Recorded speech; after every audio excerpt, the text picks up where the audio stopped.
Hello ভাই brother, সবাই কেমন আছো? আশা করা যায় সবাই ভালো আছো এবং সুস্থ আছো। আজকে আমরা এসএমসি নিয়ে তোমাদের আলোচনা করব। এসএমসির first topic change of character আর ব্রেক অফ টাক্সার কীভাবে তৈরি হয় এবং তার শর্ট ফর্ম বস আর সস কীভাবে তৈরি হয়, এইটাই আমরা তোমাদের A to Z ক্লিয়ার করে দেবো, ঠিক আছে? বস মানে কি? Break of structure. Break of structure কীভাবে তৈরি হয় তোমরা আমার স্ক্রিনের দিকে তাকাও। এই দেখো, আমি একটা চার্ট নিয়েছি। দেখো, যে সুইং হাই যে থাকে, সুইং হাই যখন মার্কেট সুইং লো তৈরি করে, সুইং লো তৈরি করার পরে যখন সুইং যে প্রিভিয়াসলি যে হাইটা ছিল, এই হাইটা যখন ব্রেক আউট করে তখন আমাদের বস তৈরি হয়। বস মানে কি? Break of structure. Break of structure যখন তৈরি হয় প্রিভিয়াসলি আবার মার্কেট কী করে? ব্রেক অফ টাক্সার তৈরি করার চেষ্টা করে। যেহেতু তোমরা প্রাইস অ্যাকশন ট্রেডার, তোমরা হ্যালো এভাবে তোমরা জানো, কিন্তু হ্যালো এভাবে তোমরা জানো ঠিকই, কিন্তু হ্যালোভাবে তোমরা 10 কন্টিনিউশন ধরতে পারো, কিন্তু 10 কখন পরিবর্তন হবে এই জিনিসটা তোমরা ধরতে পারো না। 10 কখন পরিবর্তন হবে এই জিনিসটা যদি জানতে হয়, সেক্ষেত্রে বস আর সোর্স তোমাকে জানতেই হবে, তো জানতেই হবে। দেখো, মার্কেট সুইং হাই বানাইছে, সুইং লো বা যে সুইং হাইটা তৈরি করিল, ওই সুইং হাই ব্রেকআউট করেছে। ব্রেকআউট করার পরে প্রিভিয়াসলি 8টা সুইং তৈরি করেছে। সুইং তৈরি করার পরে আবার এইটা ব্রেকআউট করেছে। ব্রেকআউট হলে কী হবে? ব্রেকআপ টাক্সার। দেখো, ব্রেকআপ টাক্সার যখন যেহেতু তৈরি হয়েছে, এটা বস হিসেবে গণ্য হয়েছে। আর ব্রেকআপ টাক্সার যখন ব্রেকআউট হয়ে যাবে, দেখো ওই জায়গায় ব্রেকআউট হয়ে গেছে। এই যে যে চার্টটা ক্রিয়েট করেছি, এই চার্টে যখন প্রিভিয়াসলি যে বস আছে, বসের নিচে যে লোডা আছে, এই লোডা যদি ব্রেকআউট হয়ে যায়, মানে মার্কেট সুইং আবার নিচে একটা বড় একটা লো তৈরি করে, সেক্ষেত্রে এখানে সোজ হয়ে যাবে। সোজ হয়ে যাবে কী কারণে? এখন আর প্রিভিয়াসলি যে কন্টিনিউশন আপ ট্রেন্ড ছিল, এই আপ ট্রেন্ড আর আপ ট্রেন্ড হিসেবে থাকবে না। এখন তৈরি হয়ে যাবে ডাউন ট্রেন্ড এবং চেঞ্জ অফ ক্যারেক্টার হবে, মানে মার্কেটের যে ট্রেন্ড ছিল ওই ট্রেন্ড চেঞ্জ হবে। আর প্রিভিয়াসলি দেখো, এটা আপ ট্রেন্ডের বেলায় দেখালাম, এখন ডাউন ট্রেন্ডের বেলায় দেখাই। দেখো, মার্কেট যে ডাউন ট্রেন্ড আছে, ডাউন ট্রেন্ডের যে লো সুইং লো তৈরি করেছে, আবার সুইং হাই তৈরি করেছে। হাই তৈরি করার পরে আবার মার্কেট যে প্রিভিয়াসলি যে সুইং লো আছে, এই লোটা ব্রেকআউট করেছে। ব্রেকআউট করার পরে হলো কি? বস তৈরি হয়েছে। বসের পরে আবার নেক্সট আরেকটা বস ক্রিয়েট করেছে, সুইং হাই আবার সুইং লো। এই যে সুইং লো হাই যখন তৈরি করে সুইং লোটা তৈরি করবে, তখন এটি বস হিসেবে গণ্য হবে।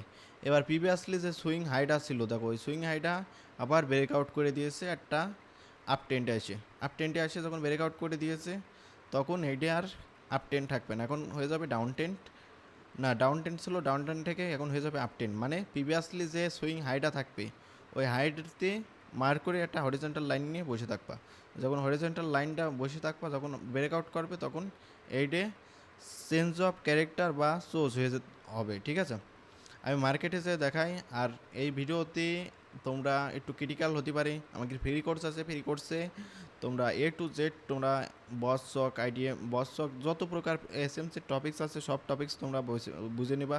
আগের প্রথম টপিক যেহেতু এসএমসির প্রথম টপিক, সেক্ষেত্রে একটুকুনি ক্রিটিক্যাল হবে, কারণ তোমরা প্রাইজেকশন নিয়ে অলওয়েজ ক্লাস করেছো, এবং ইউটিউবে যেখানেই হোক, অলওয়েজ ইউটিউবে বা যেখানেই হোক, টিকটকে, যে কোনো প্ল্যাটফর্মে তোমরা এসএমসি নিয়ে কোনো ভিডিওই পাবা না, কারণ এসএমসি ইজ এ রিয়ার।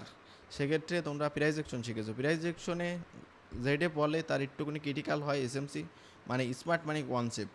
এই স্মার্ট মানে প্রাইজেকশনের চেয়েও একটু স্মার্ট, এই আর কি। ঠিক আছে, আমি মার্কেটে যে দেখাই, আমি ট্রেডিং ভিউতে চলে যাই। আমি আপ টেন্টে দেখাবো, তোমরা ডাউন টেন্টে অলওয়েজ বুঝে যাবা, ঠিক আছে? দেখো সুইং, আমি একটুখানি দিয়ে দেখাই। দেখো, সুইং লো তৈরি করেছে, আরে ওয়েট করছি।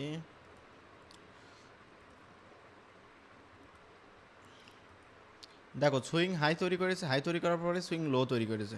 লো তৈরি করার পরে প্রিভিয়াসলি যে সুইংটা ছিল, মানে হাইটা ছিল, সেই হাইটা ব্রেকআউট করেছে। ব্রেকআউট করার পরে কি হয়ে গেছে? এখানে বস ক্রিয়েট করেছে। আর বস ক্রিয়েট করার পরে সুইং হাই তৈরি করেছে। সুইং হাই তৈরি করার পরে আবার সুইং লো তৈরি করেছে। লো তৈরি করার পরে আবার প্রিভিয়াসলি সুইং হাই, যে প্রিভিয়াসলি যে হাইটা ছিল, ওই হাইটা ব্রেকআউট করেছে। হাইটা যখন ব্রেকআউট করবে, তখন বস তৈরি হবে। বস তৈরি হওয়ার পরে আবার সুইং হাই তৈরি করেছে, আবার সুইং লো তৈরি করেছে। লো তৈরি করার পরে আবার নেক্সট সুইং হাই তৈরি করেছে। সুইং হাই তৈরি করার পরে প্রিভিয়াসলি যে বস ছিল, বসের যে লোটা ছিল, লো পয়েন্ট, এই যে লো পয়েন্ট, এই লো পয়েন্টটা ব্রেকআউট করলে মার্কেট হয়ে যাবে কি? চেঞ্জ অফ ক্যারেক্টার বা সোর্স, ঠিক আছে? আমি আবার তোমাকে ভালোভাবে দেখাই। দেখো মার্কেটে সুইং লো তৈরি করেছে, যে লো লো পয়েন্ট, লোতে আবার কী করেছে সুইং হাই তৈরি করেছে, হাই পয়েন্ট, হাই পয়েন্টেতে আবার সুইং লো তৈরি করেছে। লো তৈরি করার পরে যে হাই পয়েন্টটা ছিল, যে হাই পয়েন্টটা আছে, আমি একটুখানি ডিসপ্লেটা বড় করি। দেখো যে হাই পয়েন্টটা আছে, এই হাই পয়েন্টটা দেখো ব্রেকআউট করেছে। ব্রেকআউট যখন হবে কি হবে, বস তৈরি হবে। বস মানে কি, ব্রেকআপ টাক্সার। আর আবার নেক্সট দেখো হাই তৈরি করেছে, হাই তৈরি করার পরে এই হাইতে একটা হরিজেন্টাল লাইন টাইনে বসে থাকবা, হাইটি যখন হরিজেন্টাল লাইন টাইনে বসে থাকবা, আবার মার্কেট লো তৈরি করবে। লো তৈরি করার পরে যখন লো ক্রিয়েট করতে আসবে, ওই হাইতে বসে থাকবা। বসে থাকার পরে মার্কেট যখন লো তৈরি করবে, লো তৈরি করার পরে আবার এই হাইটা ব্রেকআউট করবে, তখন কি হবে, এইটে ব্রেকআপ টাক্সার হিসেবে তৈরি হবে বা পজ তৈরি হবে। আবার মার্কেট দেখো এখানে এ টু জেড একবারে সেম টু সেম। তারপরে মার্কেট প্রিভিয়াসলি যে সুইং লো আছে, সুইং লো কোনটি, আমাকে সুইং লো এই পজিশন, সুইং লোতে যখন মার্কেট ব্রেকআউট করে দিয়েছে, দেখো এই সুইং লো পয়েন্টে আমরা একটা অরিজেন্টাল নিই, অরিজেন্টাল নিয়ে যখন সুইং লোটা ব্রেকআউট করে দিয়েছে এটা আর ব্রেকআপ টাক্সার থাকে না। ব্রেকআপ টাক্সার না থাকে, এখন কি হয়, চেঞ্জ অফ ক্যারেক্টার মানে সোর্স তৈরি হয়। আর এই ভিডিও আমি ইউটিউবে আপলোড দেবো, যারা যারা বুঝবা না আমার টেলিগ্রামে মাস্ট বি মেসেজ দিবা। এই সুইং হাই সুইং লো নিয়ে আরও ভিডিও আসবে, এসএমসি নিয়ে এ টু জেড আমাদের ইউটিউব চ্যানেলে ভিডিও আসবে, ঠিক আছে। আর যারা যারা বুঝবা না আমার মাস্ট বি কমেন্ট করবা, কমেন্ট করলে তোমাকে এ টু জেড তোমাকে বুঝিয়ে দেওয়া হবে, ঠিক আছে। সবাই ভালো থাকবে, সুস্থ থাকবে। আর সুইং হাই সুইং লো নিয়ে কারো কোনো কনফিউজ থাকলে আমার জাস্ট পর ইনবক্স করবা, সাথে সাথে তোমরা রিপ্লাই পেয়ে যাবা।